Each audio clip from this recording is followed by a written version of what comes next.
Hello students, இன்னைக்கு NEET 2024 Section A question from 12th standard portions வந்து பார்க்க போறோம். So எல்லா questionsமே chapter wise detailed பார்க்க போறோம். So வீடியோவை skip பண்ணாம கடைசி வரைக்கும் பாருங்க. And also we have a page in Instagram and WhatsApp channel. WhatsApp channelல கம்ப்ளீட்டா காம்படிட்டிவ் எக்ஸாம்ஸ் ரிலேட்டடா டிஸ்கஷன் போயிட்டு இருக்கு. ஸோ மறக்காம ஜாயின் பண்ணிக்கோங்க. அண்ட் லிங்க் டிஸ்கிரிப்ஷன்ல கொடுத்துருக்கோம். அண்ட் ஆல்சோ இதே மாதிரி வீடியோ பார்க்கறதுக்கு மறக்காம நம்ம சேனலை சப்ஸ்கிரைப் பண்ணிக்கோங்க. இப்போ வீடியோக்குள்ள போலாம். First question பார்க்கலாம். Assertion: the potential at any axial point at 2 meter distance from the center of a dipole of dipole moment vector p of magnitude 4 into 10 power minus 6 coulomb is 9 into 10 power 3 volt. So இப்போ ஒரு டைபோலோட potential along the axial லைனுக்கு datas கொடுத்துருக்காங்க. And இங்கே பொட்டென்ஷியலோட வேல்யூவும் கொடுத்துருக்காங்க. அந்த value கரெக்டாக தப்பா நம்ம செக் பண்ணணும். ஸோ அதுக்கு for dipole potential along the axial லைனுக்கு நமக்கு ஃபார்முலா இருக்கு. That is 1 by 4 pi epsilon naught p by r square. So, இப்போ values எல்லாமே substitute பண்ணலாம். 1 by 4 pi epsilon naught is a constant which is 9 into 10 power 9. Dipole moment ஓட value 4 into 10 power minus 6 and r என்றது distance இங்க 2 னு கொடுத்திருக்காங்க. So, இங்க 2 square வந்து 4 னு substitute பண்ணிக்கிறேன். So, 4 4 cancel ஆயிரும். Balance 9 into 10 power plus 9 minus 6 வந்து plus 3 volt. So, அப்போ value பாருங்க கரெக்டா match ஆகுது. So, assertion is correct. So இப்போ அதோட ரீசன் பார்க்கலாம். ரீசனில் பாருங்க ஆக்சியலோட ஃபார்முலா கொடுத்துருக்காங்க. பட் இங்கே ஃபார்முலாவில் எக்ஸ்ட்ராவாக இங்கே 2 இருக்குது. இதுதான் ஒரிஜினல் ஃபார்முலா. ஸோ இந்த ஃபார்முலாவில் எக்ஸ்ட்ரா 2 இருக்குது. That means it's incorrect. அப்போ அசர்ஷன் வந்து கரெக்ட், ரீசன் வந்து நமக்கு ஃபால்ஸ். அப்போ ஆப்ஷன் பார்க்கலாம். Option 3 is the right answer. Next question பார்க்கலாம். இந்த following circuit the equivalent capacitance between terminal A and B is. So இந்த கெப்பாசிட்டன்ஸ்க்கு எஃபெக்டிவ் கெப்பாசிட்டன்ஸ் கண்டுபிடிக்கணும். அண்ட் ஆல்சோ இதோட அரேஞ்ச்மெண்ட் பாருங்க, நமக்கு 5 கெப்பாசிட்டர்ஸ் இருக்கு. அண்ட் இதோட அரேஞ்ச்மெண்ட் அப்படியே நமக்கு வீட்ஸ்டோன் பிரிட்ஜ் மாதிரியே இருக்கு. ஸோ வீட்ஸ்டோன் பிரிட்ஜோட கண்டிஷன் நமக்கு என்னது? That is when P by Q is equal to R by S அப்படின்னா நமக்கு கேலோமீட்டர்ல கரண்ட் வந்து ஃப்ளோ ஆகாது. இதுதான் லாஜிக். அதே கான்செப்ட் தான் இங்கே இருக்கு பாருங்க. இங்க நமக்கு இன்ஸ்டெட் ஆஃப் ரெசிஸ்டர் நமக்கு கெப்பாசிட்டர் கொடுத்துருக்காங்க. ஸோ இங்கே 2 அண்ட் இங்கே 2. அப்போ 2 by 2 is equal to இந்த சைடு நமக்கு 2 தான் இருக்கு. 2 by 2. அப்போ கண்டிஷன் சாட்டிஸ்ஃபை ஆயிடுச்சா? ஸோ நமக்கு கேலோமீட்டர் இருக்கிற இடத்துல 2 மைக்ரோஃபாரட் கெப்பாசிட்டர் இருக்கு. அதில் கரண்ட் வந்து ஃப்ளோ ஆகாது. அப்போ இதை நம்ம நெக்லேட் பண்ணிடலாம். அப்போ நெக்லேட் பண்ணிட்டு பேலன்ஸ் பார்த்தோம்னா இந்த 2 மைக்ரோஃபாரடும் இதுவும் நமக்கு சீரீஸ்ல இருக்கு. எகைன் இது ரெண்டுமே சீரீஸ்ல இருக்கு. ஸோ அப்போ இதை கம்பைன் பண்ணலாம். அப்போ effective capacitance in series formula 1 by CS is equal to 1 by C1 plus 1 by C2. இப்போ சப்ஸ்டியூட் பண்ணலாம். 1 by 2 plus 1 by 2 that will be 2 by 2. நமக்கு கேன்சல் பண்ணால் 1. அப்போ நமக்கு effective capacitance connected in series வந்து 1 மைக்ரோஃபாரட்னு வரும். ஸோ இதை வச்சு நம்ம எகைன் டயக்ராமை ரீட்ரா பண்ணலாம். அப்படி ரீட்ரா பண்ணனா இது ரெண்டும் கம்பைன் ஆயிடுச்சு, which is 1 மைக்ரோஃபாரட். அண்ட் கீழேயுமே நமக்கு வந்து 2 2 எகைன் கம்பைன் ஆயிடுச்சு. Again you will get it as 1 microfarad. Okay. So இப்போ இதை ரெண்டு பார்த்தோம்னா they are connected in parallel. So parallelக்கு formula Cp is equal to C1 plus C2. So substitute பண்ணோம்னா 1 plus 1 that will be 2 microfarad. So answer வந்து 2 microfarad. Option 1 is the right answer. Next question பார்க்கலாம். இந்த question பார்க்கிறதுக்கு தான் mathematical மாதிரி இருக்கும். But actually it's a theory question. A thin spherical shell is charged by some source. Potential difference between 2 points C and P shown in the figure. So spherical ஷெல்லுக்கு நம்ம charges கொடுத்தோம்னா அது எப்போவுமே சர்ஃபேஸில் மட்டும்தான் இருக்கும், உள்ளே வந்து எம்டியாக தான் இருக்கும். பிகாஸ் ஆஃப் தட் நமக்கு சென்டர்லேருந்து சர்ஃபேஸ் வரைக்கும் பொட்டென்ஷியல் எப்போவுமே கான்ஸ்டண்ட்டாக இருக்கும். இவங்க கேட்குற பாயிண்ட் வந்து சென்டர் சியிலேருந்து சர்ஃபேஸ் பி வரைக்கும், சென்டர் சியிலேருந்து பாயிண்ட் பி வரைக்கும் பொட்டென்ஷியல் கான்ஸ்டன்ட். அப்போ பொட்டென்ஷியல் டிஃப்ரென்ஸே இருக்காது. பொட்டென்ஷியல் டிஃப்ரென்ஸ் வந்து 0. அப்போ option 4 is a right answer. Next இது ஒரு முக்கியமான question. A wire of length L and resistance 100 ohm is divided into 10 equal parts. So first given data எழுதிக்கலாம். ஒரு வயர் இருக்கு, அதோட டோட்டல் ரெசிஸ்டன்ஸ் வந்து 100 ohm. அது 10 ஈக்குவல் பார்ட்ஸாக பிரிக்கிறாங்க. அப்போ ஒரு வயரோட ரெசிஸ்டன்ஸ் என்னன்னு பார்க்கலாம். ஸோ டோட்டலாக 100 ohm ரெசிஸ்டன்ஸ் இருந்திருக்கு. அதை 10 பார்ட்ஸாக பிரிக்கிறாங்க அப்படின்னா ஒரு வயரோட ரெசிஸ்டன்ஸ் வந்து 10 ஓமா இருந்திருக்கும். ஓகே. ஸோ அப்போ ஒரு ரெசிஸ்டரோட வேல்யூ வந்து 10 ஓம். ஓகே. ஸோ நெக்ஸ்ட் என்ன சொல்லியிருக்காங்கன்னா ஃபர்ஸ்ட் 5 பார்ட்ஸாக connected in series. So diagram வரைஞ்சிடலாம். ஃபர்ஸ்ட் 5 பார்ட்ஸ் அப்படியே நமக்கு சீரீஸில் கனெக்ட் பண்ணியிருக்காங்க.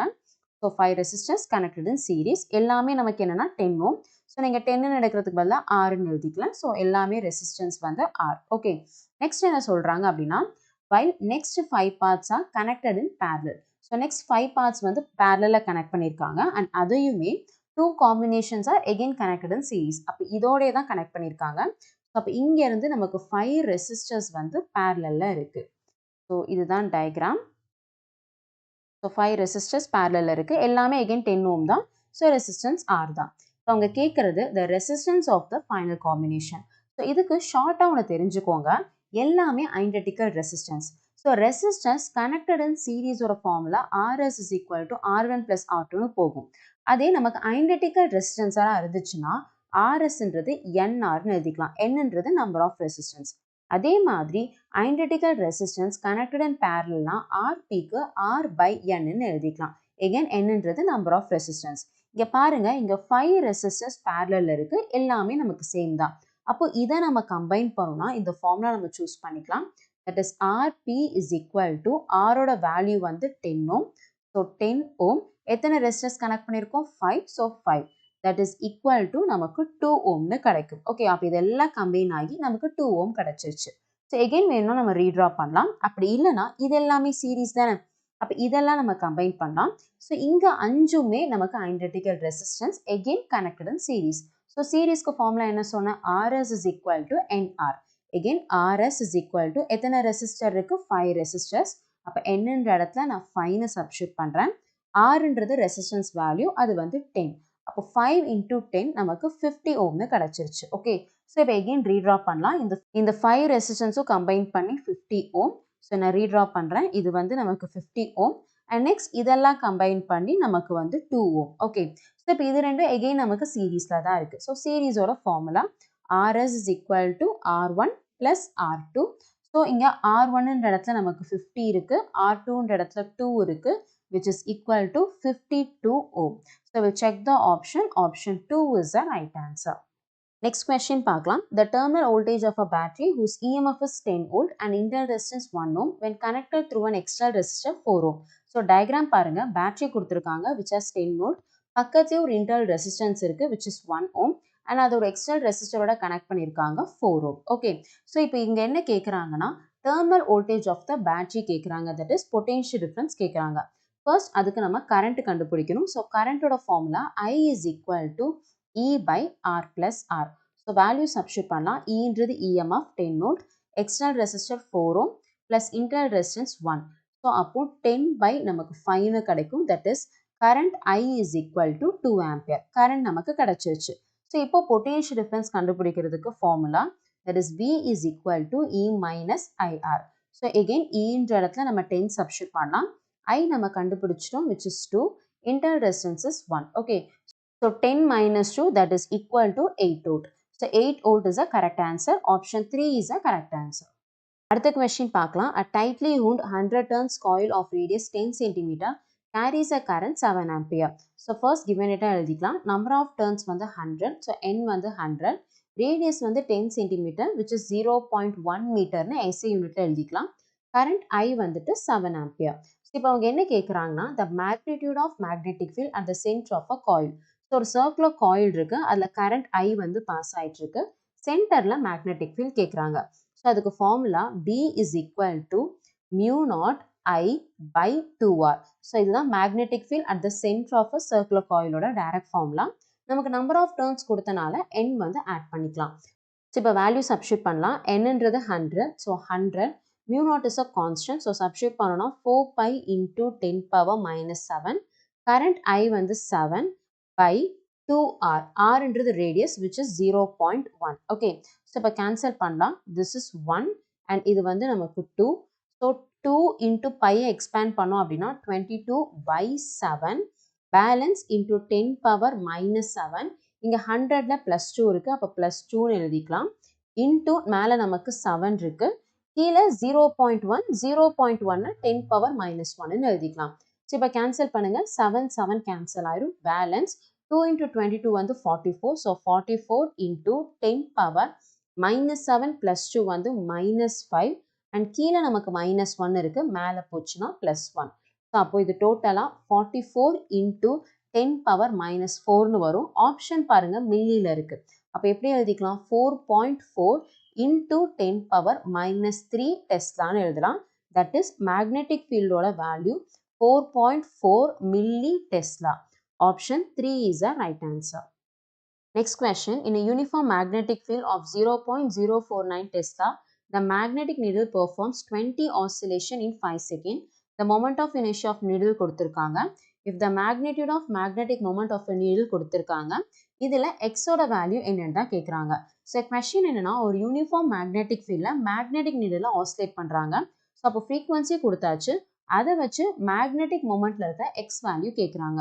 ஸோ ஃபர்ஸ்ட் நம்ம ஃப்ரீக்வன்சி பார்க்கலாம். ஃப்ரீக்வன்சியோட formula number of oscillation per second. இங்கே 20 ஆசிலேஷன் இன் 5 செகண்ட்ஸ்னு சொல்லியிருக்காங்க. அப்போ 20 ஆசிலேஷன் பை 5 செகண்ட்னா ஃப்ரீக்வன்சி வந்து 4 Hz. Okay, and to find the frequency and magnetic moment நமக்கு ஒரு ஃபார்முலா இருக்குது, relation. That is F is equal to 1/2 pi root of mb by I. So magnetism சாப்டரில் இந்த formula நம்ம பார்த்துருப்போம், இதை டேரெக்டாக எடுத்துக்கலாம். ஸோ ஃப்ரீக்வன்சியோட வேல்யூ வந்து 4. So 4 is equal to 1/2 pi root of நமக்கு mன்ற இடத்துல x into 10 power minus 5 and magnetic field 0.049 எழுதியிருக்காங்க. ஸோ அதை நம்ம 49 into 10 power minus 3 எழுதிக்கலாம். So it will be easy. By I என்றது moment of inertia which is 9.8 into 10 power minus 6. அதை நம்ம 98 எழுதிக்கலாம். So 98 into 10 power minus 7 ஆயிரும். Okay. So இப்போ நம்ம cancel பண்ணோம்னா this will be 1 and இது வந்து 2 and squaring on both the sides பண்ணிடலாம். அப்போ இன்னுமே ஈஸியாக இருக்கும். அப்போ 4 square வந்து 16, that is equal to 1/2 square வந்து 4. So pi square அப்படியே இருக்கட்டும். So square பண்ணும்போது இந்த root போயிடும். So அப்போ x into 10 power minus 5 minus 3 வந்து minus 8 by denominatorல 2 இருக்கு. minus 7 மேலே போச்சுன்னா plus 7. ஓகே, ஸோ இப்போ நம்ம calculate பண்ணோம்னா நமக்கு 16 into 2 4s are 8 pi square divide by 10 power minus 8 plus 7 வந்து 10 power minus 1. So 10 power minus 1 is equal to x. Okay, so நம்ம multiple and divide by 10 பண்ணிட்டோம்னா இங்கே 160 into 8 pi square வந்துடும். that is equal to x. So x is equal to 1280 pi square. So இதுதான் x ஓட value. So option 4 is the right answer. அடுத்த question, magnetic material அதோட susceptibility-யோட match பண்ணியிருக்காங்க. First அதுக்கு நமக்கு பேசிக் டேட்டா தெரிஞ்சிருக்கணும். First of all diamagnetic material ஃபீபிளாக magnetic ஃபீல்டை ரிப்பிள் பண்ணும். ஸோ ரிப்பிள் பண்ணுறதுக்காக சசப்டபிலிட்டி நெகட்டிவ், பட் ரொம்ப மெதுவாக கம்மியாக தான் ரிப்பிள் பண்ணும். அதனால எனக்கு வேல்யூ ஸ்மாலாக தான் இருக்கும். And next paramagnetic material. Paramagnetic material வந்து அட்ராக்ட் பண்ணும். ஸோ அட்ராக்ட் பண்ணுன்றனால சசப்டபிலிட்டி பாசிட்டிவ், பட் ஸ்ட்ராங்காக அட்ராக்ட் பண்ணாது, ஃபீபிளாக தான் அட்ராக்ட் பண்ணும். அதனால small. And at last one ferro. Ferromagnetic material மட்டும்தான் நமக்கு மேக்னெட்டிக் ஃபீல்டை ஸ்ட்ராங்காக அட்ராக்ட் பண்ணும். அதனால சசப்டபிலிட்டி பாசிட்டிவாக இருக்கும். அண்ட் ஆல்சோ ஸ்ட்ராங்காக அட்ராக்ட் பண்ணுறனால அதோட வேல்யூ வந்து லார்ஜாக இருக்கும். ஸோ இந்த டேட்டா வச்சு நம்ம மேட்ச் பண்ணலாம். டயாமேக்னெட்டிக் மெட்டீரியலோட சசப்டபிலிட்டி நெகட்டிவ்ல இருக்கும். ஸோ அப்போ ஏ வந்து 2ஓட மேட்ச் ஆகுது. அண்ட் நெக்ஸ்ட் ஃபெரோ வந்து ஸ்ட்ராங்காக அட்ராக்ட் பண்ணும், அதோட வேல்யூ லார்ஜாக இருக்கும். ஸோ பி வந்து 3ஓட மேட்ச் ஆகுது. பேராமேக்னெட்டிக் மெட்டீரியல் பாசிட்டிவாக தான் இருக்கும், but value will be very small. அப்போ சி வந்து 4ஓட மேட்ச் ஆகும். லாஸ்ட் ஒன் நான் மேக்னெட்டிக் மெட்டீரியல் வந்து மேக்னெட்டிக் ஃபீல்டில் எந்த ரிலேஷன் அண்ட் எந்த ரியாக்ஷனுமே அது கொடுக்காது. ஸோ அப்போ இதுக்கு சசப்டபிலிட்டி நம்மளால் பார்க்க முடியாது. ஸோ டி வந்து 1ஓட மேட்ச் ஆகுது. அப்போ ஆப்ஷன் பார்க்கலாம். Option 1 is the right answer. So next question, in above diagram, strong bar magnet is moving towards solenoid 2 from solenoid 1. The direction of induced current in solenoid 1 and that of solenoid 2 வந்து கேட்குறாங்க. So இது கம்ப்ளீட்டாக direction பார்க்குறது, மெயினாக induce கரண்டோட direction பார்க்குறது. So இதுக்கு நம்ம direction எப்படி பார்ப்போம்னா, ஸோ இந்த solenoid 1 பாருங்க, இதுக்கு north pole moving away from it, கரெக்டாக இது விட்டு தூரமாக போகிற மாதிரி இருக்குது. அப்போ இதோட டைரக்ஷன் எப்படி இருக்குன்னா கிளாக் வைஸில் இருக்கும். ஓகே, ஸோ இது டீப் தியரி நம்ம நல்லா படிச்சிருந்தா மட்டும்தான் இது தெரியும். ஸோ நார்த் போல் மூவிங் அவேனா அப்போ இது கிளாக் வைஸ். அப்போ இங்கே பார்க்கலாம், it's moving towards the solenoid 2 தானே. அப்போ இங்கே எப்படி இருக்கணும், ஆப்போசிட்டாக ஆன்டி கிளாக் வைஸாக இருக்கும். ஸோ அப்போ இங்கே ஆன்டி கிளாக் வைஸ்னால் it's moving from D to C. இங்கே கிளாக் வைஸ்னால் அப்போ it's moving from A to B. அப்போ நம்ம டைரக்ஷன் பார்த்தோம்னா AB and DC. AB and DC option 1 is the right answer. Next one, it's a simple question. டிரான்ஸ்ஃபார்மர்ல இருந்து இந்த ideal transformer, ஐடியல்னு சொல்லிட்டாங்க, லாஸ் வந்து கிடையாது, efficiency 100%. Turns ratio NP by NS வந்து 1/2. இப்போ அவங்க கேட்குறது ratio of VS is to VP கேட்குறாங்க. ரொம்ப சிம்பிள். டிரான்ஸ்ஃபார்மரில் voltage is directly proportional to number of turns. அப்போ நம்ம VS by VP அவங்க கேட்குறாங்க. VS by VP அப்படின்றது NS by NP. பட் இங்கே நமக்கு டேட்டா வந்து NP by NSன்னு கொடுத்துருக்காங்க. அப்படியே ரிவர்ஸில் எழுதணும்னா நமக்கு ஆன்சர் 2/1. ஸோ அப்போ ஆப்ஷன் பார்க்கலாம். Option 2 is a right answer. Next graph ரிலேட்டடாக கொஸ்டின் கேட்டிருக்காங்க. The graph shows the variation of 1/λ square and it's kinetic energy ES. So first of all லேம்டாக்கும் கைனடிக் எனர்ஜிக்கும் இருக்கிற மாதிரி ஃபார்முலா எடுத்துக்கலாம். Using de Broglie equation formula lambda is equal to h by root of 2m kinetic energy தான் ஈன்னு கொடுத்துருக்காங்க. ஸோ அப்போ லேம்டாக்கும் ஈக்கு என்ன ரிலேஷன்னா lambda is inversely proportional to root E. Okay, so இப்போ ஸ்கொயரிங் ஆன் போத் சைட்ஸ் பண்ணிட்டோம் அப்படின்னா lambda square is inversely proportional to E, that is E is directly proportional to 1 by lambda square. So இப்போ இங்க நல்லா பாருங்க, இங்க நமக்கு Eன்றது X, கரெக்டா? That is X axis. 1 by lambda square தான் நமக்கு Y. அப்போ ரிலேஷன் எப்படி இருக்குன்னா Y is proportional to X இருக்கு. That is Y is equal to constant M into X. So அப்போ இந்த ஈக்குவேஷனுக்கு கிராஃப் எப்படி இருக்குன்னா ஸ்ட்ரைட் லைனாக லீனியராக இருக்கும். அப்போ option 4 is the right answer. And next, it's a theory question. So regarding photons, if C is velocity of light in free space, the correct statement about photons among the following are. So இதெல்லாம் கரெக்டான ஸ்டேட்மெண்ட்னு சொல்லணும். First statement எழுதிக்கலாம். A, the energy of a photon is E is equal to h nu. So இது கரெக்டான statement. Energy of ஃபோட்டானுக்கு இதுதான் நம்ம எடுப்போம். Next எப்போவுமே ஃபோட்டான் வந்து வெலாசிட்டி ஆஃப் லைட் ஸ்பீடில் தான் போகும். அப்போ வெலாசிட்டி ஆஃப் ஃபோட்டானு சீனு கொடுத்துருக்காங்க, அதுவும் நமக்கு கரெக்ட் தான். நெக்ஸ்ட் மொமெண்டம் ஆஃப் ஃபோட்டான் வந்து கொடுத்துருக்காங்க.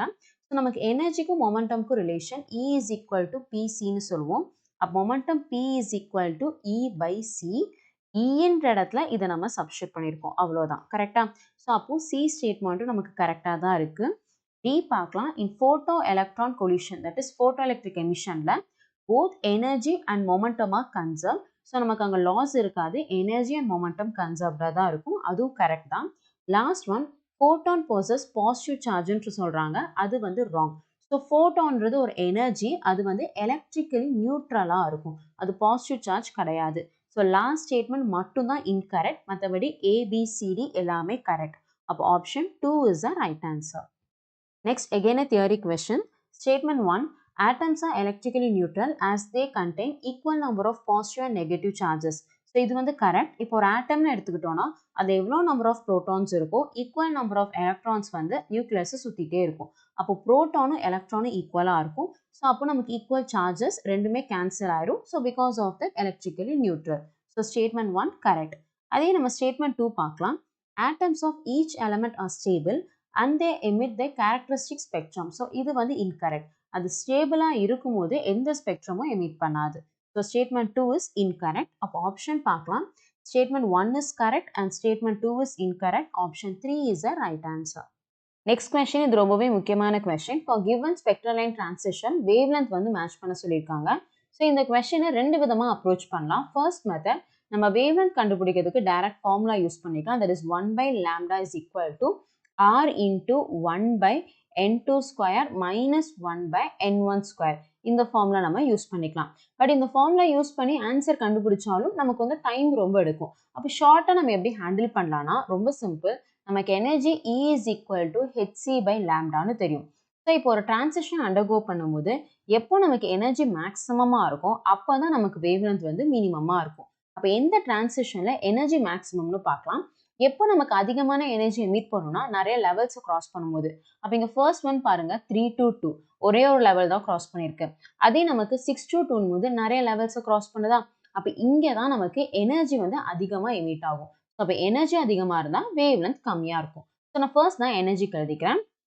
அப்போது energy emitted for the transition 6 to 2 தான் நமக்கு கிரேட்டராக இருக்கும். அண்ட் அதோட கொஞ்சம் கம்மியாக நமக்கு வந்து 5 to 2 இருக்கும். And next one energy for transition 4 to 2 and last one minimum energy 3 to 2க்கு தான் இருக்கும். ஓகே, பட் இவங்க கேட்குறது வேவ் லென்த். அப்போ இருக்கிறது எதுக்கு வேவ் லென்த் கிரேட்டராக இருக்கும்னா இதுக்கு தான் கிரேட்டராக இருக்கும். அப்போ அதையும் நம்ம எழுதிக்கலாம். So wave length for transition 3 to 2 is very much greater than wave length transition for 4 to 2 and next wave length transition for 522 and wavelength transition for 622. Okay, அப்ப இருக்கதே கம்மியான wavelength 622க்கு தான் இருக்கணும். அப்ப இங்க பாருங்க இருக்கதே கம்மியான wavelength வந்து 410. அப்ப D வந்து 1 ஓட மேட்ச் ஆகும். ஓகே, அண்ட் அதே மாதிரி இருக்கிறதுல எதுக்கு ஹையஸ்ட் wavelength நமக்கு இருக்கு அப்படின்னா வந்து 322. ஸோ ஹையஸ்ட் wavelength வந்து 656 இருக்கு. அப்போ 322 எதோட மேட்ச் ஆகுதுன்னா 3 ஓட மேட்ச் ஆகுது. அப்போ இதை வச்சே நம்ம ஆப்ஷன் பார்க்கலாம். A matches with 3. Okay, so option 2 பாருங்க, A matches with 3 and D matches with 1 and மற்றது எல்லாமே B matches with 4 and C matches with 2. கரெக்டா? So அப்போ option 2 is the right answer. அடுத்த question, இந்த question step by step carefully பார்க்கணும். In the nuclear emission stated above, the mass number and atomic number of the product Q respectively. So இப்போ initial X ன்னு ஒரு element இருக்கு, அது நிறைய decay வந்து undergo ஆகுது. At last product Q நமக்கு கிடைக்குது. அந்த ப்ராடக்ட் Qவோட அட்டாமிக் நம்பரும் மாஸ் நம்பரும் என்னன்னு கேட்குறாங்க. ஸோ ஃபர்ஸ்ட் ஸ்டெப் பை ஸ்டெப்பாக பார்க்கலாம். அந்த எலமெண்ட் எடுத்துக்கலாம், தட் இஸ் எக்ஸ். அதோட அட்டாமிக் நம்பர் வந்து 82, மாஸ் நம்பர் வந்து 290. Okay, it undergoes alpha decay. Alpha decay அப்படின்னா ஹீலியம். ஹீலியம் நமக்கு கண்டிப்பாக எமிட் ஆயிருக்கும். அண்ட் ப்ளஸ் நமக்கு ஒரு ப்ராடக்ட் வந்திருக்கு, அந்த ப்ராடக்ட்டை ஒய்ன்னு சொல்லியிருக்காங்க. ஸோ ஒய் எடுத்துக்கலாம். ஓகே, இந்த ஒய்யோட அட்டாமிக் நம்பரும் மாஸ் நம்பரும் பார்க்கணும். ஓகே, ஸோ இப்போ ஒரு நியூக்ளியர் ரியாக்ஷன் எடுத்துக்கிட்டோம்னா ரியாக்டன்ட் சைடில் இருக்க அட்டாமிக் நம்பரும் மாஸ் நம்பரும் ப்ராடக்ட் சைடில் இருக்கிறதுக்கு ஈக்குவலாக இருக்கணும். ஸோ அப்போ இங்கே பார்க்கலாம், ரியாக்டன்ட் சைடு எனக்கு அட்டாமிக் நம்பர் 82, அப்போ ப்ராடக்ட் சைடும் அதே தான் இருக்கணும். அப்போ இங்கே 82ல் 2 இங்கே போயிடுச்சு, அப்போ பேலன்ஸ் இங்கே 80 வரும். கரெக்டாக இருக்கான்னு பாருங்கள், இங்கே 82, இங்கே 80 + 2 82. அண்ட் அதே மாதிரி மாஸ் நம்பர் பார்க்கலாம், இங்கே 290 இருக்குது, இங்கே 4 போயிடுச்சு, அப்போ பேலன்ஸ் 286. ஸோ 286 + 4 வந்து 290 ஈக்குவலாக இருக்கா? ஸோ இப்போ இந்த ப்ராடக்ட் ஒய்யை நம்ம தனியாக எடுத்துக்கலாம். ஸோ இப்போ நான் ஒய் தனியாக எடுத்திருக்கேன். அதோட atomic number 80, mass number 286. Okay, and now it undergoes beta plus decay. Beta plus டிகேனா நமக்கு பாசிட்ரான் எமிட் ஆயிருக்கும். ஸோ பாசிட்ரானுக்கு நமக்கு சார்ஜ் இருக்குது, பட் மாஸ் வந்து கிடையாது. ஓகே, ஸோ இப்போ நமக்கு ப்ராடக்ட் வந்து ஜெட்னு சொல்லியிருக்காங்க. ஸோ ஜெட்னு எழுதிக்கிறேன். இங்கே 80 இருக்குது, அந்த 80ல் 1 இங்கே போயிடுச்சு, அப்போ பேலன்ஸ் இங்கே 79. அண்ட் மாஸ் நம்பரில் எந்த சேஞ்சஸும் இல்லை, அப்போ 286 அப்படியே இருக்கும்.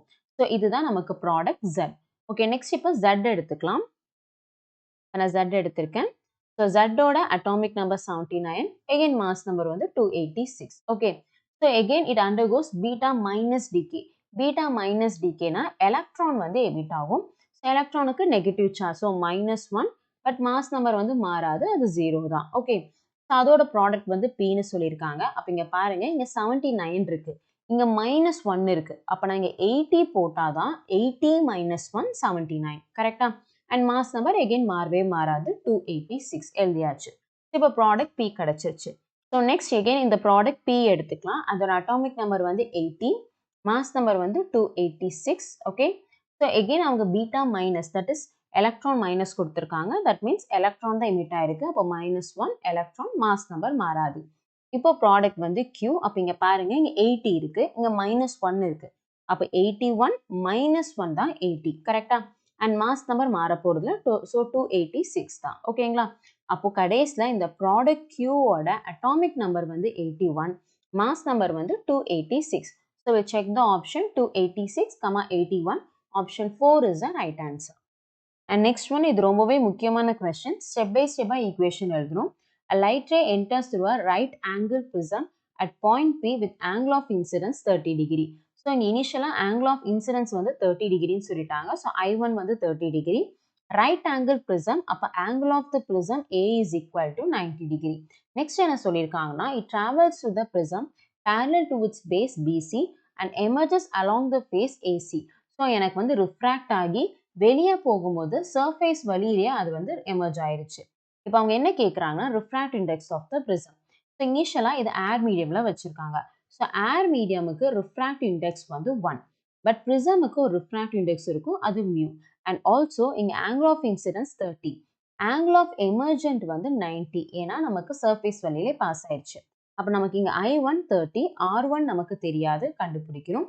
ஸோ இப்போ எப்படி ஈக்குவேஷன் எழுதணும்னு பார்க்கலாம். ஸோ இங்கே லைட் வந்து ஏர் மீடியம் வந்து ப்ரிசம்குள்ளே போயிருக்கு. அப்போது ஏரோட ரிஃப்ராக்ட் இண்டெக்ஸ் வந்து 1. ஸோ ரிஃப்ராக்ட் இண்டெக்ஸ் 1 அண்ட் அங்கே angle of incidence sin I1 is equal to, next நமக்கு ப்ரிசம்குள்ளே லைட் என்ட்ரு ஆயிருச்சு. அப்போ ரிஃப்ராக்ட் இண்டெக்ஸ் ஆஃப் ப்ரிசம் வந்து மியூ அண்ட் அங்க ஆங்கிள் வந்து sin r1. ஓகே, ஸோ நமக்கு sin i1 என்னன்னு தெரியும், அது வந்து 30. அப்போ சப்ஸ்டியூட் பண்ணலாம். sin 30 degree is equal to mu into sin r1. Okay, so sin 30 வந்து 1/2. So you can write it as mu sin r1 is equal to 1/2. இதை equation number 1ன்னு எடுத்து வச்சுக்கலாம். So this is equation number 1. And அதே மாதிரி next one பார்க்கலாம்.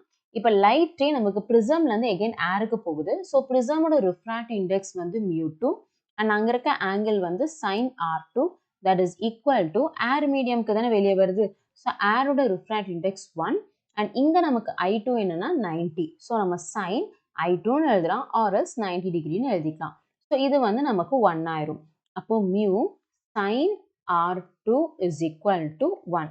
So இதை நம்ம equation number 2ன்னு எழுதிக்கலாம். ஓகே, இப்போ refract index of the prism வேணும். பட் இங்கே sin r1 இருக்கு, இங்கே sin r2 இருக்கு. அப்போ இதோட ரிலேஷன் நம்ம பார்க்கணும். இவங்க ஆங்கிள் ஆஃப் த ப்ரிசம் தந்திருக்காங்க. அப்போ என்ன பண்ணலாம்னா simple angle of the prism A is equal to r1 plus r2 நமக்கு தெரியும். ஆங்கிள் ஆஃப் த ப்ரிசம் என்னது 90 டிகிரியா. அப்போ r2வை நான் 90 மைனஸ் r1ன்னு எழுதிக்கலாம். ஓகே, ஸோ இதை அப்படியே கொண்டு வந்து செகண்ட் ஈக்குவேஷனில் சப்ஸ்டியூட் பண்ண போகிறேன். அப்போ மியூ சைன் r2ன்ற இடத்துல 90 minus r1 is equal to 1. So sine 90 minus theta, sine 90 minus தீட்டான்றது காஸ் தீட்டா. ஸோ அப்போ mu cos r1 is equal to 1. So இதை நம்ம தேர்ட் ஈக்குவேஷனாக எழுதிக்கலாம். ஓகே, அப்போ இங்கே பாருங்கள் ஃபர்ஸ்ட் ஈக்குவேஷனில் r1 இருக்கு, தேர்ட் ஈக்குவேஷன்லேயும் r1 இருக்கு. ஸோ அப்போ இதை வச்சு ரிஃப்ராக்ட் இண்டெக்ஸ் கண்டுபிடிக்கலாம். எப்படின்னா ரெண்டுத்தையுமே ஸ்கொயர் பண்ணி சம் பண்ணும். ஸோ எப்படி ரெண்டுத்தையும் ஸ்கொயர் பண்ணி சம் பண்ணலாம்னா ஃபர்ஸ்ட் ஈக்குவேஷன் எடுத்துக்கிறேன். நமக்கு வந்து mu square sine square r1 plus அடுத்து தேர்ட் ஈக்குவேஷன் எடுக்கலாம். ஸோ அங்கே ஸ்கொயர் பண்ணோம்னா mu square cos square r1 that is equal to, so இந்த சைடில் ரைட் ஹேண்ட் சைடில் இருக்கிறத நம்ம ஸ்கொயர் பண்ணலாம். 1/2 the whole square ப்ளஸ் நமக்கு இங்கே 1 இருக்கா, ஸோ 1 ஸ்கொயர். அப்போ இங்கே பாருங்களேன், நமக்கு மியூ ஸ்கொயரை காமனாக எடுத்துட்டோம்னா sine square theta plus cos square theta நமக்கு 1 ஆயிரும். ஸோ 1 is equal to இங்கே ஸ்கொயர் பண்ணோம் அப்படின்னா 1/4 ப்ளஸ் 1. ஓகே, ஸோ அப்போ mu square is equal to நம்ம கிராஸ் மல்டிப்ளை பண்ணோம்னா 5/4ன்னு வரும். தட் இஸ் இந்த ஸ்கொயரை ஆப்போசிட்ல ரூட்டாக எடுத்துக்கிட்டோம்னா மியூ இஸ் ஈக்குவல் டு √5/√4 வந்து 2 ஆயிரும். ஸோ √5/2. ஸோ ஆப்ஷன் பார்க்கலாம், option 2 is the right answer. அடுத்தது it's direct theory question. And unpolarised light beam strikes a glass surface at Brewster's angle. So Brewster's ஆங்கிள்னா polarising ஆங்கிளில் நமக்கு ஸ்ட்ரைக் ஆகுது. So அப்போ polarising ஆங்கிளில் ஸ்ட்ரைக் ஆகும்போது ரிஃப்ளெக்டட் ரே கம்ப்ளீட்டாக போலரைஸ் ஆகும், பட் ரிஃப்ராக்டட் பார்ஷியலாக தான் போலரைஸ் ஆகும். இது டைரக்ட் தியரி தான். So option 4 is the right answer. And next one, இதுவும் டைரக்ட் தியரி கொஸ்டின் தான். If the monochromatic source in Young's double slit experiment is replace by white light then. So நார்மலாக Young's double slit எக்ஸ்பெரிமெண்ட்ல monochromatic light தான் use பண்ணுவோம். Reason அதுக்கு single wavelength இருக்கும். Single wavelength இருக்கிறனால நமக்கு pattern bright டார்க்னு ஆல்டர்னேட்டாக கிடைக்கும். சப்போஸ் மோனோக்ரோமேட்டிக் பதிலாக ஒயிட் லைட் யூஸ் பண்ணுறோன்னா ஒயிட் லைட்னா சன்லைட், தட் இஸ் விப்ஜிஆர், நமக்கு 7 கலர்ஸ் இருக்கும். அப்போ 7 கலர்ஸோட வேவ் லென்த்தும் ஓவர்லேப் ஆகும். அப்படி ஓவர்லேப் ஆகும்போது நமக்கு சென்ட்ரல் பிரைட் ஃப்ரிஞ்ச் மட்டும் ஒயிட் கலரில் இருக்கும். மற்ற எல்லா பேண்டுமே கலர்டாக மாறிடும். தட் மீன்ஸ் கலர்ஸ் எல்லாம் ஓவர்லேப் ஆன மாதிரி இருக்கும். டார்க் ஃப்ரிஞ்ச் இருக்கவே இருக்காது. இட்ஸ் அ டைரக்ட் தியரி, அதை தான் இங்கே கேட்டிருக்காங்க. அப்போ டைரக்டாகவே ஆன்சர் சொல்லிடலாம். ஆப்ஷன் 3 பாருங்க. There will be central bright white fringe surrounded by few colored fringes. So option 3 is the right answer. Next question, இது ரொம்பவே ஈஸியான question தான், வேணும்னே கன்ஃபியூஸ் பண்ற மாதிரி தந்திருக்காங்க. The output of a given logic gate is similar to the output of. First of all, இந்த logic gateக்கு expression எழுதலாம், அதை வச்சு எந்த கேட்டுன்னு கண்டுபிடிக்கலாம். அண்ட் நார்மலாக லாஜிக் கேட் எடுக்கும்போது எல்லா கேட்டுக்குமே 2 input 1 output இருக்கும். ஒரே ஒரு கேட்டுக்கு மட்டும்தான் 1 input 1 output, that is not gate. But இங்கே இவங்க என்ன பண்ணியிருக்காங்கன்னு பாருங்க, ஏன்னு ஒரு இன்புட் இருக்கு, அந்த ஒரே ஒரு இன்புட்டை 2ஆ பிரித்து NAND கேட்டு கொடுக்குறாங்க. பட் எனிவே இது 1 input 1 output தான். ஏதாவது ஒரு கேட்டுக்கு இந்த மாதிரி 1 input 1 output இருந்துச்சுன்னா அது என்ன கேட்டாக இருந்தாலும் it will act as a not gate, because not கேட்டுக்கு மட்டும்தான் 1 input 1 output. ஸோ அப்போ இது நாட் கேட்டாக தான் ஆக்ட் ஆகும். அப்போ இதுவுமே பி இன்புட்டுமே இந்த கேட்டுமே நமக்கு நாட் கேட்டாக தான் ஆக்ட் ஆகும். அப்போ என்ன நடக்குதுன்னு பார்க்கலாம். அப்போ ஏன்றது இங்கே ஏ பாரா மாறிடும். அதே மாதிரி இங்கே பின்றது பி பாரா மாறிடும். கரெக்டா? ஸோ இப்போ இந்த ரெண்டு இன்புட்டுமே நமக்கு நார் கேட்டுக்கு ஃபீட் ஆகுது. அப்போ ரிசல்டன் எப்படி இருக்குன்னா, நார் கேட்டோட formula A plus B the whole bar. But ஏக்கு பதில ஏ பார், பிக்கு பதில பி பார் த ஹோல் பார்ன்னு இருக்கு. கரெக்டா? இங்க டிமார்கன்ஸ் தியரம் யூஸ் பண்ணலாம். அப்படி யூஸ் பண்ணா ஏ பார் பிளஸ் பி பாரை A dot B the whole பார்னு எழுதுறான். எகெயின் ஆல்ரெடி இங்க ஒரு பார் இருக்கு, அது ரிப்பீட் ஆகும். ஸோ ரெண்டு பார் இருந்துச்சுன்னா அது கேன்சல் ஆயிரும். Balance A dot B. A dot B அப்படின்றது AND gate. So option 4 is the right answer. Next it's a theory question. Consider the following statement A and B. Identify the correct answer. Okay, so statements தான் கேட்டிருக்காங்க. First statement பாருங்க. For a solar cell, IV characteristics lies in fourth quadrant of a given graph. So correct தான். solar cellக்கு நமக்கு graph வந்து fourth quadrantல தான் இருக்கும். So அந்த statement வந்து correct. அது second statement பார்க்கலாம்.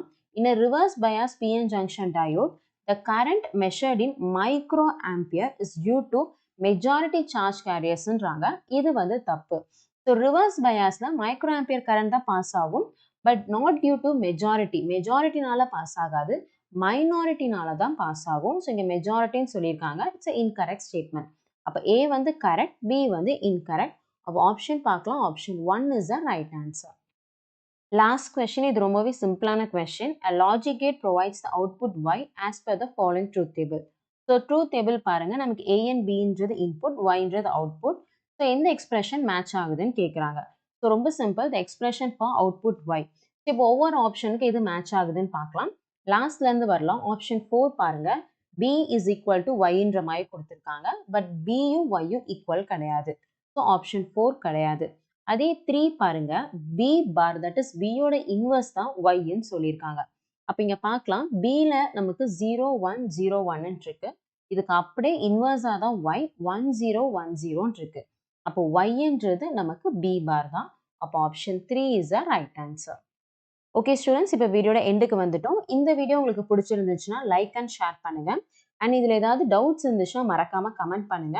அண்ட் ஆல்சோ இதே மாதிரி வீடியோஸ் பார்க்குறதுக்கு மறக்காம நம்ம சேனலை சப்ஸ்கிரைப் பண்ணிக்கோங்க. Thank you students.